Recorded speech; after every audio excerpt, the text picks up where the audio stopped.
For most of my life, I believed my marriage was solid, maybe not perfect, but real, strong, and built on trust. I'm a man in my early 40s, married for almost 17 years. My wife, Anna, and I met in college, and we built a life together from practically nothing. We went through all the typical ups and downs, money problems in the early years, the chaos of raising 2 kids, the dull routines of work and responsibility. But through it all, I thought we were a team. The first signs, I see them now in hindsight, but back then I brushed them off. She became more distant, more protective of her phone. There were late nights at work, sudden bursts of energy to go to the gym, and a kind of emotional withdrawal that I couldn't quite put my finger on. At the time, I told myself it was stress, hormones, maybe just the midlife slump we all face. We still laughed sometimes, still went on trips with the kids, still looked like the picture of stability from the outside. I convinced myself that marriages go through seasons, and this was just a cold one we had to wait out. But deep down, something gnawed at me. A whisper in the back of my head kept saying, something isn't right. The night I found out is carved into my memory like a scar. It wasn't cinematic or dramatic. No lipstick on the collar, no mysterious hotel receipts. It was far worse because it was so ordinary, and I had gone out for a walk. She said she needed fresh air to clear her head. That wasn't unusual. She'd been taking these evening walks more and more lately.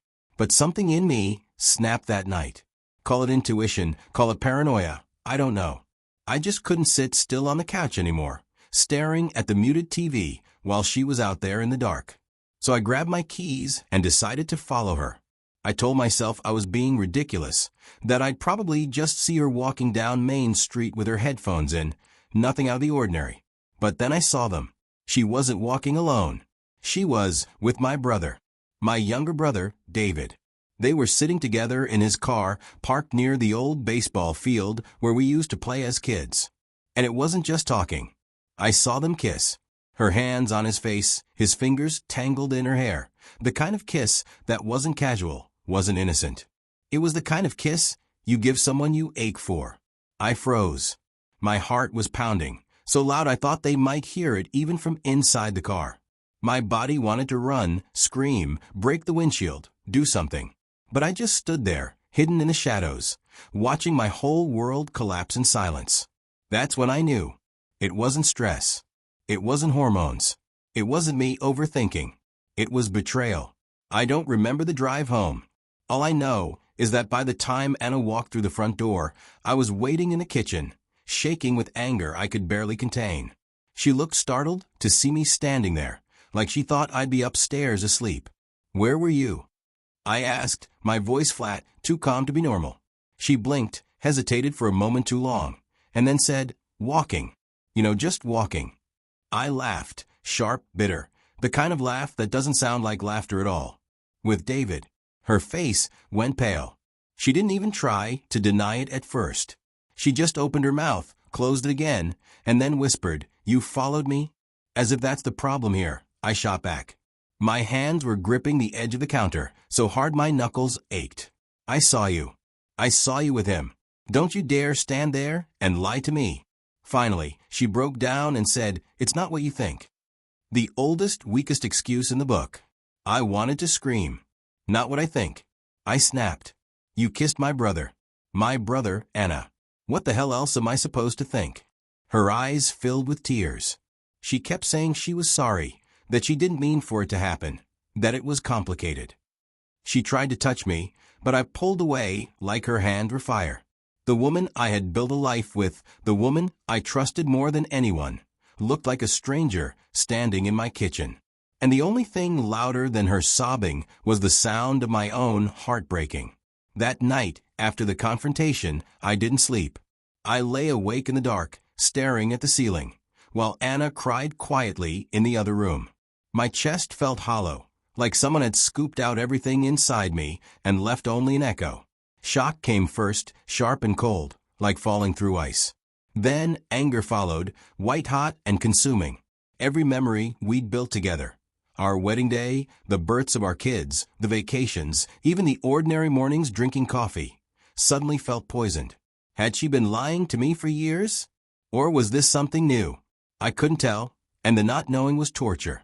Worse than the betrayal itself was who she betrayed me with. My brother. My own flesh and blood. The boy I grew up with, the man I trusted enough to leave alone with my family. I replayed every family gathering in my head, every laugh we'd shared, every inside joke, and now all of it felt like a setup, a cover for the secret they were keeping from me. I felt rage so strong it scared me. Rage at Anna, rage at David, rage at myself for not seeing it sooner. But beneath the rage was something softer, heavier. Grief. Pure, suffocating grief. It wasn't just my marriage I lost that night, it was my sense of reality. And as I lay there in the darkness, one thought kept repeating in my head like a cruel mantra. The people I loved most have destroyed me. The days after the discovery were a blur. I went through the motions, work, meals, the kids' schedules, but inside I was unraveling. It felt like I was trapped in some surreal nightmare I couldn't wake up from. Everywhere I looked, there were reminders. Anna's coffee cup sitting on the counter, the blanket she always curled up with on the couch, framed photos of us smiling on vacations where I thought we were happy. Now each memory mocked me. I couldn't tell if those smiles were ever real. I avoided her as much as possible. When we did talk, it was clipped, mechanical. She kept saying she wanted to explain that it just happened, that she didn't mean to fall for him. Those words felt like knives. Didn't mean to? How do you accidentally betray your husband with his own brother? I started drinking more, nothing dramatic at first, just a few extra beers at night to dull the noise in my head. But the silence afterward was worse. My mind would circle the same questions endlessly. Why him? How long? Did she ever really love me? Or was it all a lie? And then came the darker thoughts. I'd sit in my car after work, staring at the steering wheel, wondering what the point of anything was anymore.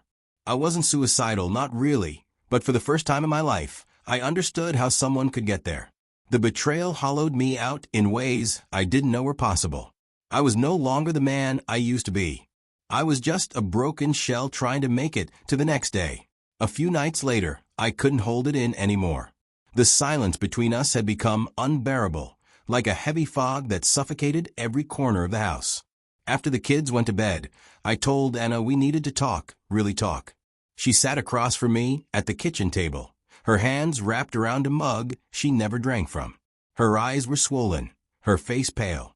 For a moment, I almost felt sorry for her. Almost. I asked her the questions that had been burning holes in my mind. How long had it been going on? Why him? Did she ever stop to think about me? About our kids? At first, she tried to dodge, saying things like, "It just happened," or "I didn't plan this." But I pressed harder.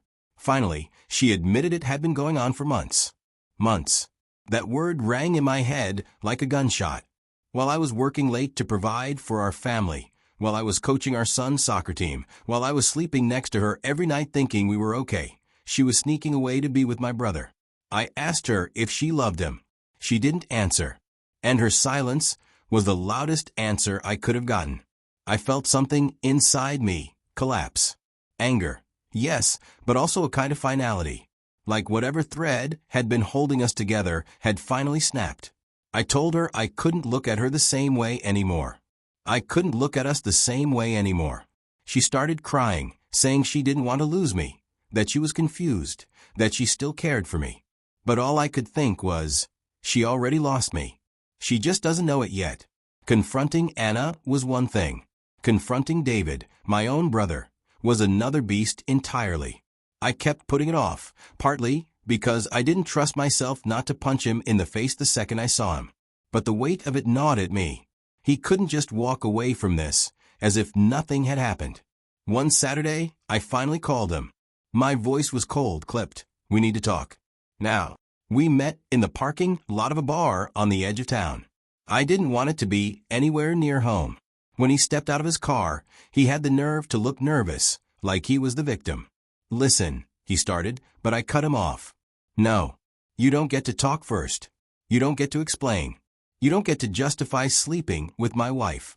My fists were clenched, so tight I could feel my nails digging into my palms. He kept saying he was sorry, that he didn't mean for it to happen, that he and Anna connected in ways he and I never had. That last line almost broke me. I lunged at him, grabbed his shirt, and for a moment I seriously considered breaking his nose right there in the parking lot. But I didn't. Somehow I let him go. Maybe because hitting him wouldn't fix anything. Maybe because I knew that no matter how hard I hit him, it wouldn't hurt him half as much as he had hurt me. What crushed me most wasn't his betrayal. It was realizing I didn't have a brother anymore. The man I grew up with, who I trusted, who I'd always believed had my back, he was gone. Replaced by someone who had no problem destroying my family just to feed his own selfish desires. I walked away that night knowing I hadn't just lost a wife. I'd lost a brother too. The hardest part of everything wasn't just Anna or David, it was our kids. At first, I tried to shield them, to pretend like nothing had changed. But children are sharper than we give them credit for. They can feel tension, smell dishonesty, and read the smallest cues in body language. Our daughter, Emma, was the first to ask.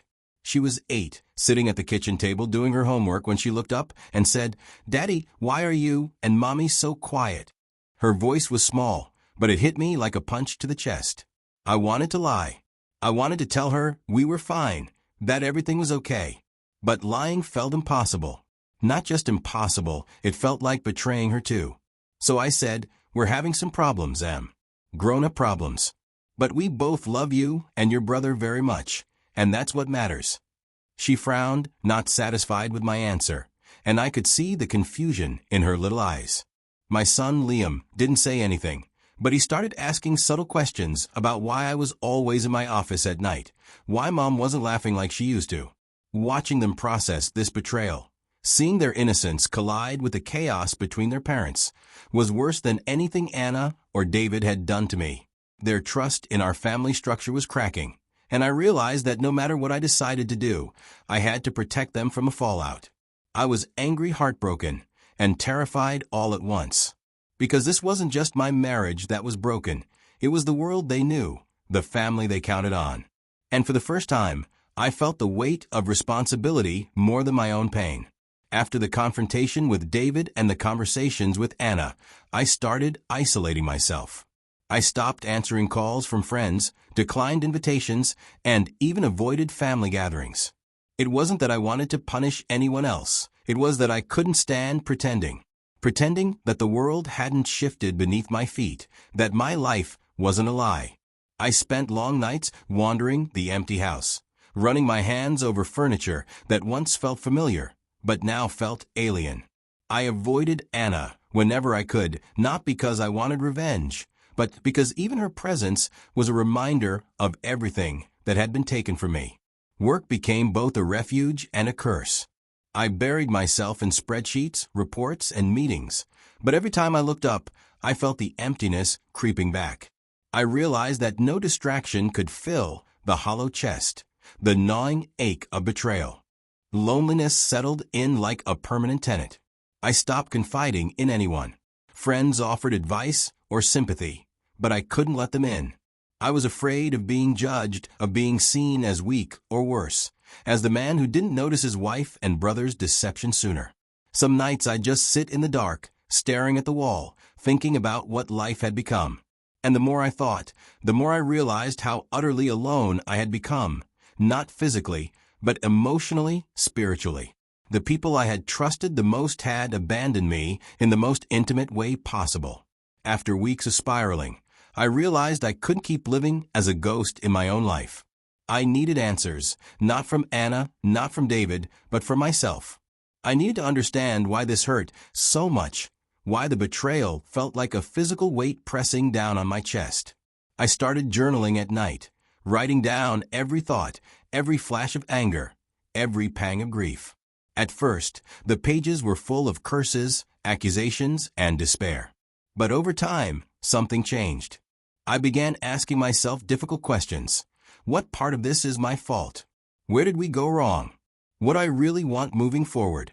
I realized that pain, as excruciating as it was, had to be a teacher. I couldn't control their choices, but I could control mine. I could decide whether I wanted to wallow in hatred, or if I wanted to reclaim some part of myself that still felt whole. Meditation, long runs, and late-night walks became my therapy. I started confronting memories I'd buried, arguments I'd ignored, moments I'd overlooked, times I'd taken Anna's love for granted. It was painful, but also oddly liberating. For the first time since the discovery, I felt a spark of clarity. This betrayal didn't define me. Their actions didn't erase who I was. And while the wounds would take time to heal, I began to believe that I could find a way forward, not with them, maybe, but for myself. One evening, after weeks of silence and reflection, I finally sat down with Anna. The kids were asleep, and the house was quiet, an almost cruel contrast to the storm that raged inside me. I told her I needed to know where we stood, if there was any hope for us. She looked at me with tear-filled eyes, her hands trembling. She said she still loved me, that she didn't want to lose the family we built. I listened, but all I could feel was the jagged edge of betrayal cutting through every word. I told her the truth. I didn't know if I could ever trust her again. I didn't know if the marriage could survive the shadow of David's presence in our lives. She begged for forgiveness. I felt a flicker of sympathy, a longing for the woman I once loved. But I also felt anger, resentment, and the bitter knowledge that love alone couldn't undo months of deceit. We talked for hours, circling the same questions. Could we rebuild? Would it even be worth trying? Could I forgive her?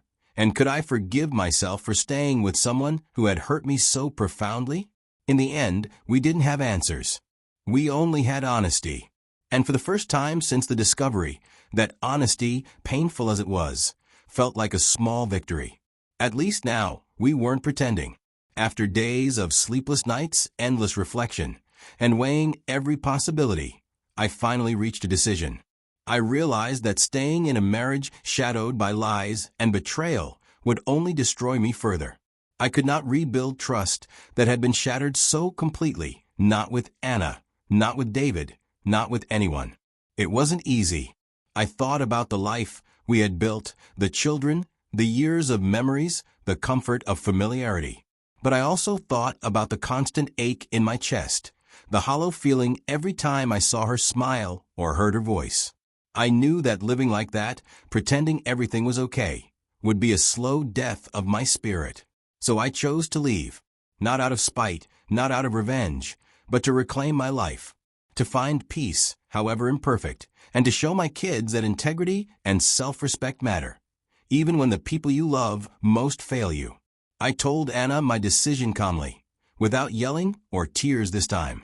I explained that I needed to heal, to rebuild myself, and that while I loved our children and would always be a part of their lives, I could no longer share my life with someone who had betrayed me in such a profound way.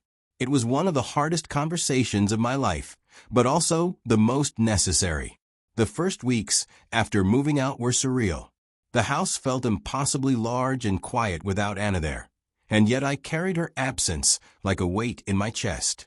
Nights were the hardest. Sleep refused to come. And when it did, it was filled with dreams of what I had lost and what had been taken from me. I focused on the kids, making sure they felt loved and safe. We kept routines as normal as possible. Bedtime stories, weekend soccer games, little traditions that reminded them their world wasn't collapsing, even if mine was. Alone, I had time to rebuild myself. I started running again, something I hadn't done since college.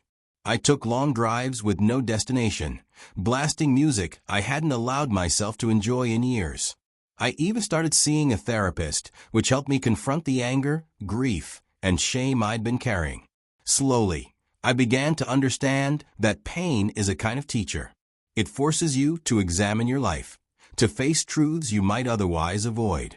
The betrayal didn't define me, it revealed me. It showed my strength, my capacity to survive, and my ability to protect the people I love most. I still felt the sting, and I knew I would for a long time. But I also began to feel something else, a flicker of hope, a tiny sense that life, though scarred, could still hold beauty and meaning. Over time, I started piecing together what this betrayal had taught me. Harsh, painful lessons, but lessons nonetheless. First, I learned that trust is fragile. Once broken, it cannot simply be repaired with apologies or explanations. Rebuilding it takes time, patience, and effort from both sides, and sometimes it's impossible. Second, I learned that self-respect matters more than the comfort of familiarity. Staying in a relationship where deceit reigns only erodes your sense of self. Walking away was terrifying, but it reminded me that my own well-being had to come first. Third, I learned that grief and anger are not weaknesses, they are signals. They tell you that something important has been violated, that boundaries have been crossed. Listening to those emotions, rather than suppressing them, is how healing begins. Finally, I learned that love is complicated. Love alone does not excuse betrayal. Love is not enough to save a relationship if honesty and loyalty are absent. Protecting the people you love sometimes means letting go, even if it breaks your heart. Through it all, I realized that I was stronger than I ever knew. And while I had lost my wife and my brother in the ways I once understood them, I had not lost myself. That, I decided, was the beginning of everything I could still rebuild. Months passed, and life slowly settled into a new rhythm. The ache of betrayal never fully disappeared, but it became manageable, a reminder of the past rather than a chain holding me captive. I focused on my children, on being a present, steady force in their lives. I learned to laugh again, to enjoy quiet moments without guilt, and to trust myself to make decisions that honored my dignity. I also learned to forgive, not Anna, not David, but myself. I forgave myself for trusting too easily, for missing the early signs, for letting my world revolve around people who didn't deserve it. Forgiveness wasn't about them. It was about freeing me from bitterness, so I could actually live again. Looking back, I see the betrayal for what it was, a rupture that forced me to grow. Painful, yes. Humiliating, yes. But transformative, too. I learned that life does not end because someone you love betrays you. It only begins again with clarity, resilience, and a better understanding of what truly matters. If there's one thing I want anyone reading this to understand, it's this. Betrayal is devastating, but survival is possible. You can reclaim your life, your dignity, and even your capacity to love. And when you do, you realize that the person you've been all along, the one strong enough to endure heartbreak and still stand, is still here, waiting for the chance to thrive.